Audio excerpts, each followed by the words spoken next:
Sir मैं आगाज़ यहाँ से करूँगा, यहाँ से बात नहीं करूँगा कि अब तक कितने चालान किए, क्या हुआ, क्या मामलात हैं, क्या फ़िक्र है। मैं सर आगाज़ वहाँ से कर लेता हूँ कि क्यों ना हम उन बातों को पकड़ लें कि हेलमेट समझाना ना पड़े लोगों को। घर से निकलने से पहले हम जिस तरह कपड़े पहनते हैं, ज़रूरी है हमारे लिए, वैसे ही हेलमेट हर शख्स के लिए ज़रूरी है। यही एजुकेशन अगर हम स्कूल लेवल पे बच्चों या कॉलेजेस में निसाब का हिस्सा बना दें, तो क्या ऐसा मुनासिब नहीं है सर? जी, बहुत बड़ी मुनासिब बात है। बल्कि मेरे से पहले जो सीटीओ थे कैप्टन हमाद, उनके दौर में ये करिकुलम बाकायदा डिज़ाइन किया गया, इसको महकमा एजुकेशन को भिजवाया गया, लेकिन वो प्रोसेस में गवर्नमेंट चेंज हो गई और वो इम्प्लीमेंट नहीं हो सका।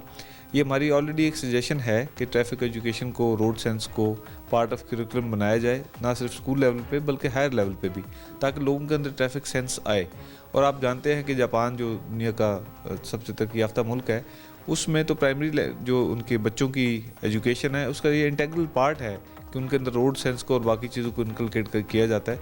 तो हमें भी इस प्रैक्टिस को ज़रूर फॉलो करना चाहिए। पॉलिसी सर क्या ऐसी नहीं होनी चाहिए कि गवर्नमेंट चेंज भी होती रहे, लेकिन महकमा या डिपार्टमेंट जो भी है वो इतना स्ट्रांग हो अपनी उन पॉलिसीज़ को लेके कि गवर्नमेंट आती जाती रहे, लेकिन उनका सिलसिला चलता रहे, जैसे पाकिस्तान के 2-3 इदारे ऐसे हैं। देखिए, उसमें देखिए कुछ चीज़ ऐसी हैं जो कॉन्स्टिट्यूशनल बिजनेस है, ये लेजिस्लेटिव बिजनेस है।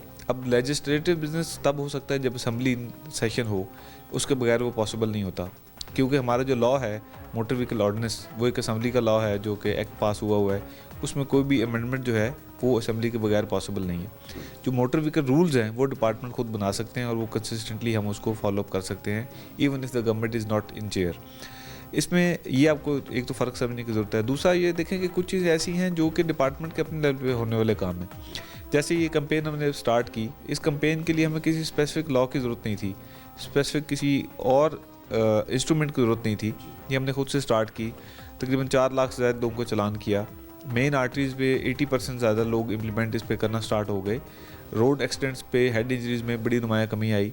35% फैटल एक्सीडेंट्स कम हुए, जो कि मैं समझता हूँ बहुत बड़ी एक अचीवमेंट इस लिहाज से है कि इतनी ज़्यादा कीमती जानें बचाने में कामयाब हुए। तो ये सब बगैर किसी लेजिस्लेटिव अमेंडमेंट के हो गया। कहने का मकसद ये है कि बहुत सारे काम ऐसे हैं जो करने के लिए कुछ चेंज करने की ज़रूरत नहीं है। Existing paraphernalia, existing legal instruments के अंदर रहते हुए बहुत कुछ करना मुमकिन है।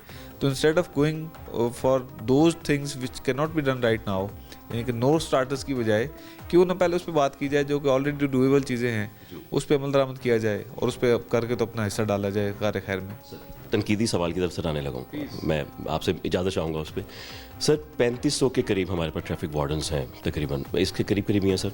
ये कहा जाता है कि सर जिस तरह अभी इम्प्लीमेंट आप करवा रहे हैं, ये मालूम नहीं होता लोग किस कंडीशन में बाहर आते हैं, गुस्से में हैं, गम में हैं, कोई प्रॉब्लम में है, झगड़ा हो जाता है ट्रैफिक वार्डन से। जहाँ चलान होना होता है वहाँ पे FIR हो जाती हैं एक दूसरे के खिलाफ। इसको कंट्रोल करने के लिए ट्रैफिक वार्डन ने आज तक कोई ऐसा कदम नहीं उठाया जो हमने देखा जाए कि भाई इसको इस तरीके से कंट्रोल किया जा सकता है कि ट्रैफिक वार्डन अपनी जगह ठीक है या पब्लिक अपनी जगह ठीक है। कोई ऐसा मैकेनिज्म बनाया? देखिए, बड़ा एलैबोरेट मैकेनिज्म है। एक तो ये कि कोई भी जो FIR होती है वो बाकायदा सीनियर ऑफिसर्स के नोटिस में देके, जैसे कल अब 9 FIRs डिफरेंट पूरे अज़ा में हुई, तो 9 की 9 जो है वो सीनियर ऑफिसर्स के नोटिस में दे गए मामलात, और उस पर जेनुइन जो इंसिडेंट्स थे, जो इस काबिल थे, इतनी सीवियर वायलेशन थी, इतनी सीवियर उस पर लीगल ब्रीच था, तो FIR दी गई। ऑर्डिनरली ट्रैफिक पुलिस जो है वो FIRs को वाइड करती है, क्योंकि हमारे पास चालान का इंस्ट्रूमेंट मौजूद है कि अगर माइनर वायलेशन है तो उस पर चालान किया जा सकता है। और हमारा बिल्कुल भी कोई ऐसा मैंडेट या कोई ऐसा समझे कि पॉलिसी नहीं है कि हमने लोगों को FIR दे के उनको कोई सीवियरली पनिश करना है, unless somebody really asks for it, और इसमें कोई लॉस ऑफ लाइफ हो गया है या एक्सीडेंट बड़ा सीवियर हो गया है या कोई और ऐसा मामला है कि जिसमें कानूनी कार्रवाई ज़रूरी है। तो उसका एक चेक हमने ये रखा है कि उसके जो सुपरवाइजरी टियर के ऑफिसर्स हैं वो उस चीज़ को वेरीफाई करते हैं।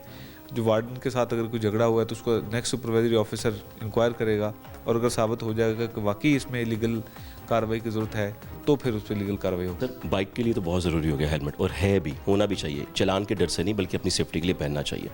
लेकिन जो मोटरसाइकिल रक्षे हैं जिन्हें हम चिंची भी बोलते हैं सर, वहाँ पे भी वो बाइक सवारी हैं, पीछे बैठे लोग भी हैं, क्या यही इम्प्लीमेंट उन पे भी नहीं होता सर? नहीं, उन पे भी होना चाहिए बिल्कुल। और बल्कि मैं आपको बताता चलूँ, कानून के मुताबिक जो दोनों बाइक राइडर्स हैं, जो बाइक राइडर है जो पीछे बैठा है, दोनों के लिए हेलमेट पहनना लाजमी है। इंशाल्लाह ताला हम इस एनफोर्समेंट को एक्सटेंड करेंगे और उन तक भी लेके जाएंगे इसको। सर आखिरी क्या आपसे पैगाम जो आप पब्लिक को देना चाहेंगे इस हवाले से, हेलमेट के या लाइसेंस के, ट्रैफिक के हवाले से? देखिए, पिछले साल लाहौर की सड़कों पे 484 कीमती जानें ट्रैफिक हादसात में गई। मर्डर्स जो है वो 479 हुए, तो ट्रैफिक एक्सीडेंट नंबर 1 कॉज था जिसकी वजह से लोग अपनी जान से गए। हमारी ये कोशिश है कि शहरियों के तावन से कोई एक भी कीमती जान लाहौर की सड़कों पे गफलत या लापरवाही की वजह से ज़ाया ना हो। तो बराए मेहरबानी, हमारा मकसद चालान करना बिल्कुल भी नहीं है, हमारा मकसद नंबर अचीव करना बिल्कुल भी नहीं है। हमारा मकसद लोगों की ज़िंदगी की हिफाजत है। आएँ इस कार्य खैर में हमारा साथ दें, कानून की अमलदारी करें, हेलमेट पहनें, सीट बेल्ट बांधें, मोबाइल फ़ोन का इस्तेमाल ना करें और इस कार्य खैर में हमारे साथ ताउन करें।